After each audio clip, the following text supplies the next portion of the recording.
अस्सलाम वालेकुम। वालेकुम सलाम। कैसी हैं आप? अल्हम्दुलिल्लाह। मैम, ये कारोबार आप कर रही हैं, प्लेट्स का काम कर रही हैं, क्या ऐसी मुश्किलात पेश आई हैं? क्या ऐसा आपके साथ हुआ था कि आपने कहा कि मैं अब घर पे ही कारोबार शुरू करूं अपना? और आपके हस्बैंड इससे पहले क्या काम करते थे?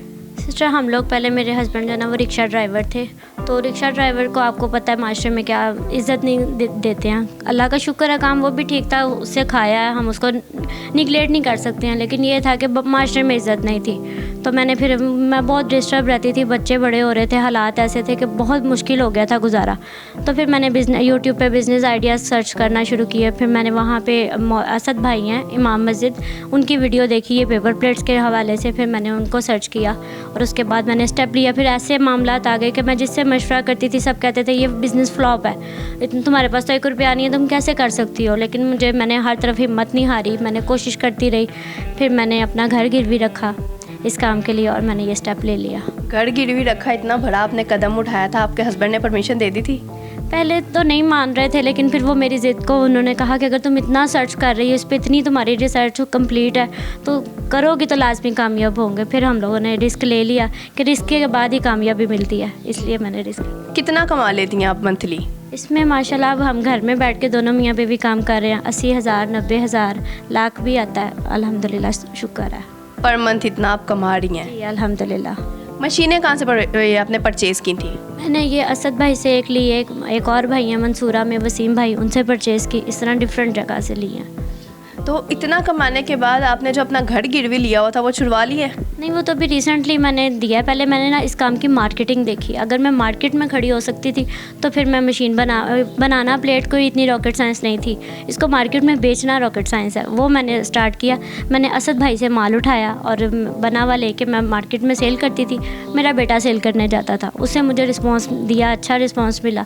फिर हम लोगों ने ये मशीनें परचेज़ की। मार्केटिंग कैसे की है आपने? मेरा बेटा जाता था, ये direct burger point, shawarma point, fries वाले जो हैं, डायरेक्ट उसने उनको क्रिएट किया था और वो वहाँ उनके पास जाता था और डेली बेसिस पे रात को वो 100 प्लेट भी दिया था। तो मैं खुश हो जाती थी कि चलो मेरा ज़ीरो लेवल नहीं है, मैं कर सकती हूँ। आज इतना 100 दे के आया, कल 200 भी देगा।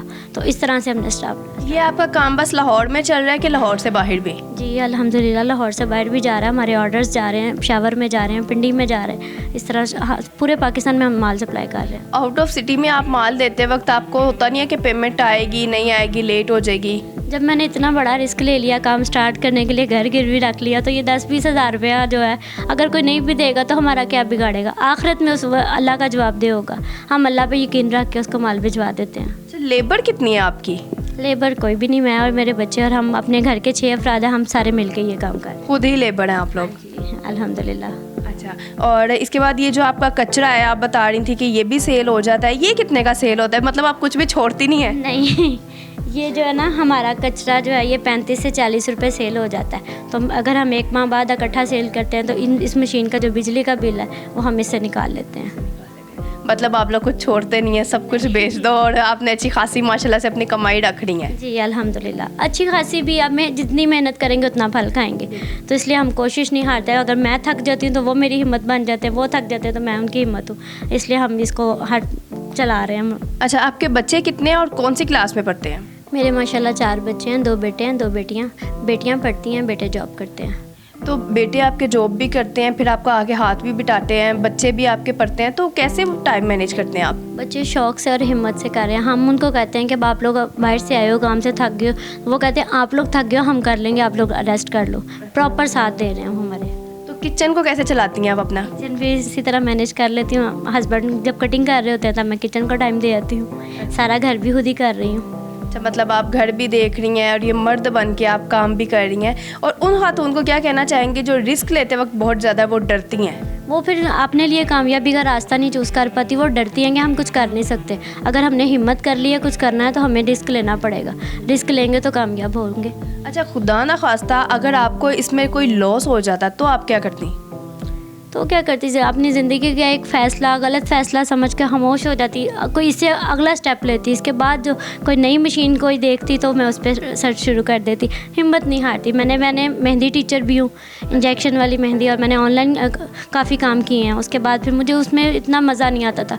मेहंदी के लिए भी मुझे घर से बाहर जाना पड़ता था लगाने के लिए। तो मैं चाहती थी मैं अपने घर में रह के फुल टाइम अपने बच्चों के साथ, अपने हस्बैंड के साथ कुछ ऐसा करूँ कि हम लोग एक खुशहाल ज़िंदगी गुजारें। अल्हम्दुलिल्लाह आपके सामने है। कितना टाइम हो गया आपको ये काम करते हुए? इस फील्ड में आए मुझे तकरीबन 2 साल हो गए हैं, रेडीमेड माल परचेज़ करते। मशीनें मुझे लगाए 6 माह हो गए हैं। तो आपको रिक्शा जब आपके हस्बैंड चला रहे थे तब आपकी लड़ाई झगड़े परेशानियाँ ज़्यादा होती थी कि अब हस्बैंड हर टाइम घर होते हैं, अब ज़्यादा होती हैं? ये जब रिक्शा चलाते थे तब भी अपने काम से काम रखते थे, ना बहुत ज़्यादा कहीं बाहर आना जाना, और अब तो बिल्कुल ही नहीं है। हर टाइम अपने कमरे में इधर काम कर रहे हैं, ना कोई लड़ाई ना कोई झगड़ा। वो अपना काम कर रहे हैं, अगर मैं फ्री नहीं हूँ तो वो दोनों काम खुद ही कर लेते हैं, बना भी लेते हैं, कटिंग भी कर लेते हैं। तो शुक्र अल्लाह का। क्या पहले होता था कि जब काम नहीं होता रिक्शे पे तो फिर कभी कभार जब बच्चों ने खाने को मांगना, हालात की ऊंच नीच की वजह से लड़ाई हो जाती थी। अब शुक्र अल्लाह का कुछ भी ऐसा नहीं है।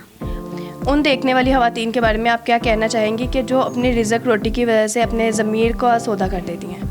उनके लिए मैं इसीलिए मैं इस सोशल मीडिया पे आकर खड़ी हुई कि उनके लिए एक बताऊं कि आप लोग गलत रास्ते पे जाने के बजाय घर बैठ के मेहनत करके भी आप कमा सकती हो, ना कि आप गलत रास्ता चूज़ करें। आप अच्छे रास्ते भी चूज़ कर सकती हैं, जिससे आपको एक इज़्ज़त का मुकाम मिलेगा। हर बंदा इज़्ज़त की नज़र से देखता है, तो अगर वो कोशिश करें तो लाजमी अपनी मंजिल को जा सकती हैं। तो और इसमें अगर आप लोग मुझसे किसी भी तरह की मशीन के लिहाज से इन्फॉर्मेशन चाहिए, कुछ भी जानना चाहते हैं, तो मुझे मेरे यूट्यूब चैनल पे देखें। मेरे चैनल का नाम है सफ़ेद पोश @मिसेज़ यासिर 4196। इस पर आप मुझे देख सकते हैं। जी नाज़रीन, हमारे साथ मिसेज़ यासिर मौजूद थी। इनका कहना ये था कि मैं घबराई नहीं, मैं किसी चीज़ से यानी कि मैंने ये नहीं सोचा कि मुझे ये काम नहीं करना चाहिए। उन्होंने एक स्टेप लिया था ये मशीनें परचेज़ करने का, प्लेट्स बनाने वाली मशीनें परचेज़ करने का उन्होंने स्टेप लिया है। उन खातून को भी इनका कहना यही है जो अपना ज़मीर बेच देती हैं, वो अपना ज़मीर ना बेचें, घर बैठे इज़्ज़त की रोटी कमाएं, बेशक थोड़ा खा लें। उम्मीद है आपको हमारी ये स्टोरी पसंद आई होगी। देखते रहिए वॉइस TV UK। अल्लाह हाफिज़।